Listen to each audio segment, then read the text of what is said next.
Brothers and sisters, the Lord be with you. A reading from the Holy Gospel according to St. Luke. Jesus took Peter, John, and James and went up to the mountain to pray. While he was praying, his face changed in appearance, and his clothing became dazzling white. And behold, two men were conversing with him, Moses and Elijah, who appeared in glory and spoke of his exodus, that he was going to accomplish in Jerusalem. Peter and his companions had been overcome by sleep, but becoming fully awake, they saw his glory and the two men standing with him.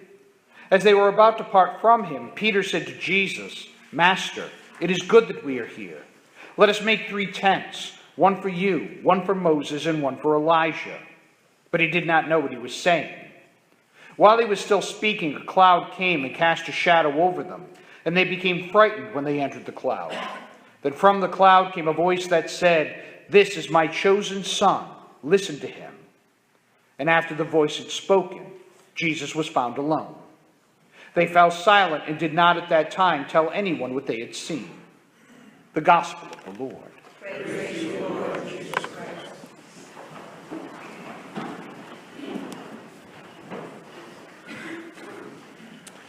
Brothers and sisters, our citizenship is in heaven. That's what St. Paul tells us in our second reading today. And it's one of those statements that we sort of piously nod to when we hear it and say our dutiful amen, much in the same way we respond when somebody says Jesus is Lord. Those statements take on an almost cliche quality. But have you ever really stopped to consider the ramifications of that statement? Our citizenship is in heaven, and what that really means. Paul is saying we don't belong here. Our home is somewhere else. We're foreigners in this land, aliens, transients passing through. Now, when people ask me what nationality I am, I usually do not say American. I say Italian, because I assume the person asking me knows I'm American, and what they're really asking me is what cultural background I come from. And I'm proud of my Italian ancestry, just as I'm sure all of you take pride in your ancestry. We still observe some of the Italian customs in my family. The fish dinner on Christmas Eve, eating frittata on Easter morning. At a family wedding, we all dance the drunken tarantella before the reception ends. The tarantella is so much easier to dance when you're half in the bag. But really, aside from the cuisines and some Italian slang words and little traditions, I'm American. I think like an American, and I do things in an American way.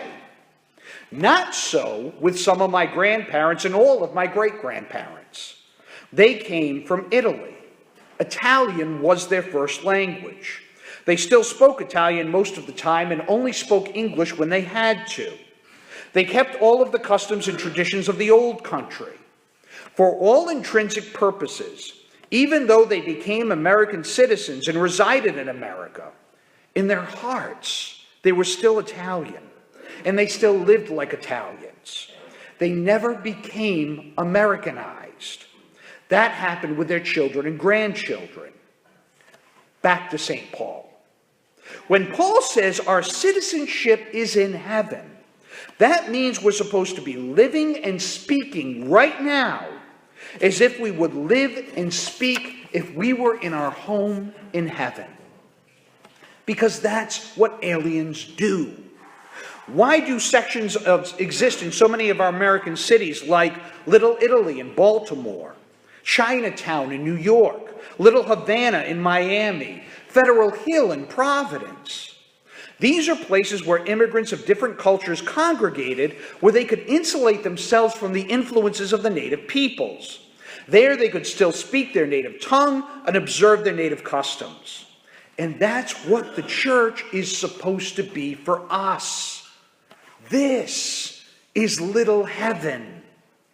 Coming to little heaven should remind us of what it is to be a citizen of heaven, so we don't forget our cultural identity and let ourselves succumb to the sinful practices of the native peoples we have to mingle with out there. Rather, our behavior should be influencing them so they want to become citizens of our nation rather than us wanting to become citizens of theirs.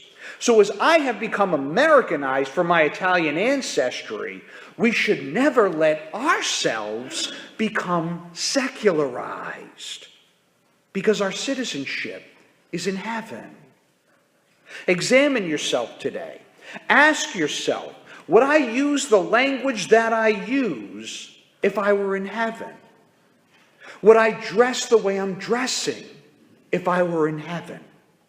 Would I treat others the way I treat them now if I were in heaven? If the answer is no, then you know you need to fix some things in your life. Now, I am doing the same thing for Lent this year as I did last year.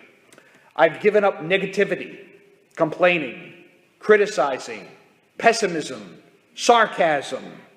I'm trying not to even have an uncharitable thought. I'm trying to give everybody the benefit of the doubt. And like last year, so far, I have failed every day. But I am going to keep trying. And I'm going to keep trying till I get it right. Because in heaven, everyone lives in perfect charity. And so that's what I want to live like here on earth, in perfect charity. Our citizenship is in heaven. My brothers and sisters, my prayer for all of us today is that we live our citizenship here on earth. Now, I kept the sermon a little short this week because today we kick off the Catholic Charity Drive, Fund Appeal, and so now I would like to invite Bruce Ginden to come forward and to share a few words.